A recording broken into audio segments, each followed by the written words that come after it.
tonight how one man took on the energy company npower and won. npower employed 5 different debt collection companies to get money from Christopher Poncelet. They said he owed it, but he thought otherwise. And this week, a court in Northampton agreed. The judge upheld his complaint that npower harassed him and ordered the company to pay £3,000 compensation. Christopher Poncelet works with an American software company, and because of the US time difference, he often works through the night. So 3 years ago, he signed up to npower's low-rate overnight electricity tariff. But when his bills arrived, npower had switched him to a daytime tariff. I had paid all my bills, all the correct bills, immediately. I always do. And now I'm having to get into this silly argument where they were transposing the meter readings, even of their own meter reader. And I knew that they were wrong. I was paying them what they should have billed me, and I was having to do the calculations for them. Christopher became so frustrated by npower's customer service, he even began recording his calls to them. Now let me give you my account number. Could I take your name, please? Christopher Poncelet. Thank you for that. Hello? The dispute dragged on for 3 long years and even involved visits from debt collectors. It is an extraordinary case. He received 15 inaccurate bills, 11 demands for payment, including applications to the magistrate courts for warrants to enter his home forcibly, and in addition to that, an array of debt collectors turning up at his home, ringing him, writing to him, chasing money he never owed. The case finally ended up in court, and in total npower said he owed £600. In fact, it was found his account was in credit. The judge in this case quoted Lord Justice Jacob by saying it is one of the glories of this country that every now and again one of its citizens is prepared to take a stand against the big battalions of government or industry. In response, npower said, "We apologise to Mr Poncelet in court for the mistakes made, and we are currently reviewing our procedures to prevent this from happening again." As for Mr Poncelet, he hopes his case may encourage other people to take on the big boys. It doesn't matter whether it's the Emperor of China who is saying that 2 and 2 is 6 and a monkey who is saying that 2 and 2 is 4. It's the monkey who is right. Stuart Radcliffe, BBC Look East, Northampton. Well, this afternoon I spoke to Audrey Gallagher from a group which stands up for the rights of consumers, and I began by asking what sort of message this case sends. I think the message that this sends to industry is that they need to take a really long and close look at their debt collection processes, because a court of law has now found what they do every day to actually constitute harassment. So it's time that energy companies really sat up and took notice of that and made sure that they were treating their customers properly. £3,000, though, to a company like npower is just a drop in the ocean.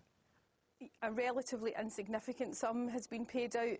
I think the big issue here for npower and the rest of the energy industry is just what they do around their whole debt collection processes, because this type of thing is going on a daily basis, and I think it's time for a root and branch review of that to make sure that customers don't experience what Mr Poncelet went through. If somebody is getting a lot of hassle from a company and they believe that the bill that they're hassling over is incorrect, what should they do? Well, I think the first thing, clearly you've got to speak to the company. If that doesn't work, there are complaint handling procedures in place. There should be an escalation route to make sure that you're getting to speak to somebody more senior. And ultimately there's a statutory ombudsman scheme, the Energy Ombudsman, and we would encourage consumers to exhaust that process before having to take it to court. Clearly that's not an ideal situation for people, and while we're pleased that clearly there's been a good outcome for consumers here and something that's probably going to send a really strong message out to the energy industry, nobody should really have to go through that for what is an essential service, their energy supply. So you go through all of that, and presumably lots of people do that, but you still get the phone calls, you still get the hassle, don't you? And I think this is the main problem that we've seen in this case. So while there was a problem with bills, clearly there was a problem with the debt collection process, but I think more fundamentally, customer service was just woefully inadequate here, and that really needs to be addressed, as well as all the other issues to prevent this kind of thing happening in the first place. Audrey Gallagher, thank you very much. The Tour of Britain cycle race has arrived in the region. Today's stage was through Norfolk, starting in Kings Lynn, ending up in Great Yarmouth. Tomorrow's penultimate stage goes through Suffolk and Essex. It's hoped the event will bring around £3 million to the local economy. Tom Williams has been following the tour and is at the team's hotel now. Tom. Yes, another long and gruelling day, but hey, at least the riders don't have to battle through traffic. The mechanics here just making a final few tweaks to the bike to make sure they're in decent shape for tomorrow. The riders are staying in Dunstan Hall here, relaxing after another tough day on the roads. Just a couple of days to go. Today's 6th stage got underway in King's Lynn, so it was another bright and early start.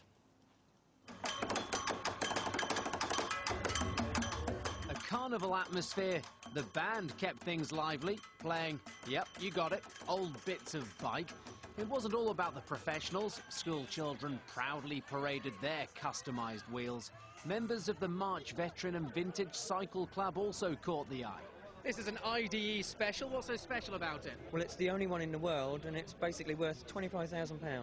£25,000, a bone shaker. Why is it called that? Because the solid wooden wheels and very little suspension, it does shake it to pieces. And this is the oldest bike here, and the final one, the penny farthing. Right, this one then is a penny farthing, or sometimes called an ordinary or a high wheeler. This one is 1880.